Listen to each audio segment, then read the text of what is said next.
Una historia que va más allá de lo que parece. La Torre de Babel, que aparece en la Biblia en Génesis capítulo 11, es mucho más que un simple relato sobre por qué hablamos diferentes idiomas. Es una historia profunda que nos habla sobre el orgullo humano, los límites del poder y cómo Dios interviene en la historia. La historia se desarrolla en Mesopotamia, hoy conocido como Irak, donde existían unas torres gigantes llamadas zigurats. Estas torres eran templos que la gente construía para sentirse más cerca de sus dioses. Los arqueólogos han encontrado restos de estas torres, especialmente una llamada Etemenanki en Babilonia. Estaba hecha de ladrillos y betún, igual que se describe en la Biblia.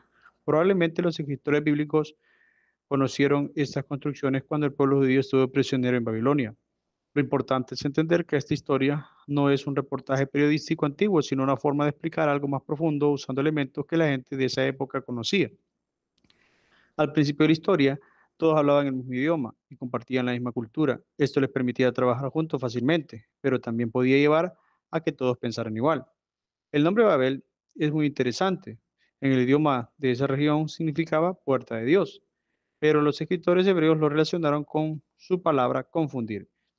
Es como si dijéramos lo que quería ser una puerta al cielo se convirtió en un lugar de confusión. La historia explica cómo pasamos de tener una sola cultura a tener la maravillosa diversidad de culturas y idiomas que existen hoy. La parte religiosa de esta historia nos enseña varias cosas importantes. El orgullo humano, cuando dicen, hagamos un nombre, están mostrando el deseo de volverse famosos, importantes por sus propias fuerzas, sin necesidad de Dios. La bondad de Dios. Aunque parece un castigo, la confusión de idiomas evita que el ser humano se haga más daño a sí mismo. Es como cuando un padre quita un juguete peligroso a un niño. Dios está por encima. Cuando Dios baja a ver la torre, nos muestra que Él está por encima de todos los proyectos humanos. Esta historia nos habla también de la vida en ciudades versus una vida nómada. La torre representa el deseo de quedarse en un solo lugar, mientras que Dios quería que la gente se extendiera por toda la tierra. También podemos ver la unidad versus la diversidad. Tener un solo idioma permitía hacer proyectos grandes, pero también podía llevar a gobiernos autoritarios. La diversidad de idiomas hace más difícil que un solo grupo controle todos. Es una crítica a los imperios que quieren también que todos piensen igual y obedezcan sin cuestionarse. La mención de los ladrillos y el betún nos muestra que esta sociedad tenía, pues, como se podría decir, tecnología avanzada. Sabían hacer ladrillos cocidos, lo que requería de hornos y conocimientos especializados. También tenían una organización económica. Para construir una torre tan grande necesitaban muchos trabajadores y muchos recursos. No faltaba también la riqueza. Solo una sociedad con excedentes de comida y materiales podía permitirse hacer un proyecto de tal magnitud. La dispersión de la gente llevó a que los recursos se repartieran en lugar de concentrarse en un lugar, sino que cada quien pudiera pues tomar lo suyo. También esta historia plantea preguntas que siguen vigentes hasta el día de hoy. ¿Hasta dónde puede llegar el ser humano? La torre representa nuestro deseo de superar todos los límites. ¿Es buena la unidad total? Tener un solo idioma facilitaba la comunicación, pero también eliminaba la diversidad de pensamiento. ¿Qué nos hace humanos? Nuestra capacidad de soñar en grande, pero también nuestra tendencia al orgullo. Dentro de la Biblia esta historia es muy importante. ¿Por qué? Es el final de los orígenes. Termina la sección que habla de la creación, el diluvio y ahora la torre. Prepara el camino a Abraham. Después de este fracaso colectivo, Dios elige a una persona, Abraham, por gracia y misericordia, para empezar un nuevo proyecto. Plantea un problema. Muestra a la humanidad dividida y al resto de la Biblia mostrará cómo Dios busca unirla de nuevo. Los sabios judíos a lo largo de la historia han interpretado esta historia de varias maneras. Algunos dicen que el rey Nimrod era el líder de este proyecto y que era un tirano. Otros cuentan que los constructores valoraban más los ladrillos que las vidas humanas.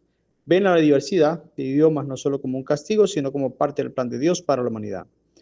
Para los cristianos, esta historia encuentra su respuesta en otra, Pentecostés. En el libro de los Hechos, los apóstoles, el Espíritu Santo permite que las personas diferentes tomen o adquieran idiomas y que entiendan el mismo mensaje. Jesús se le presenta como el que puede unir todo aquello que estaba dividido y puede restaurarlo. La verdadera unidad, la enseñanza, es que la unidad verdadera no viene de imponer un solo idioma, sino de entenderse a pesar de las diferencias. Esto es lo que hace nuestro Señor. Esa historia antigua sigue teniendo mucho sentido y mucho que en lo cual nosotros podemos tomar para el mundo actual. Globalización nos advierte sobre el peligro de que todas las culturas vuelvan a ser iguales. La tecnología nos hace preguntarnos si los proyectos con inteligencia artificial nos están haciendo construir nuevas torres de Babel. La ecología nos recuerda que los proyectos humanos deben respetarse lo natural. La comunicación en un mundo con tantos idiomas y culturas, la historia nos desafía a buscar formas de entendernos sin perder nuestra identidad. La Torre de Babel no es solo una historia para niños sobre el por qué hablamos diferentes idiomas, es un espejo que nos muestra nuestra tendencia al orgullo, al querer ser como dioses, la belleza de la diversidad humana, la necesidad de reconocer que hay límites que no debemos traspasar, la búsqueda constante de unidad sin perder nuestra identidad. En un mundo lleno de proyectos ambiciosos, tecnología avanzada y culturas que se mezclan, esta historia milenaria sigue siendo o teniendo mucho que enseñarnos sobre lo que significa ser humano y vivir en comunidad. La Torre de Babel representa el esfuerzo humano para alcanzar el cielo por sus propias fuerzas, un proyecto marcado por el orgullo, la autosuficiencia, que terminó en división y confusión. Pero en el plan perfecto de Dios, el hombre no pudo construir desde la tierra, Dios lo bajó desde el cielo en persona a Jesucristo. Jesús es la respuesta divina a la dispersión de Babel. Donde hubo incomprensión, Él trae entendimiento. Donde hubo fragmentación, Él ofrece unidad. Donde el que quiso hacerse un nombre, Dios nos ha dado el nombre que está sobre todo nombre. Hay un consuelo inquebrantable, el saber que nuestra verdadera identidad y unidad no se construyen con esfuerzo humano, sino que nos son regaladas en Cristo. Él es el verdadero puente entre el cielo y la tierra, no una torre de ambición, sino una cruz de amor. En Pentecostés, el Espíritu Santo invirtió la maldición de Babel, no eliminando las lenguas, sino haciendo que en la diversidad se proclamara una misma verdad salvadora. Jesucristo es el Señor.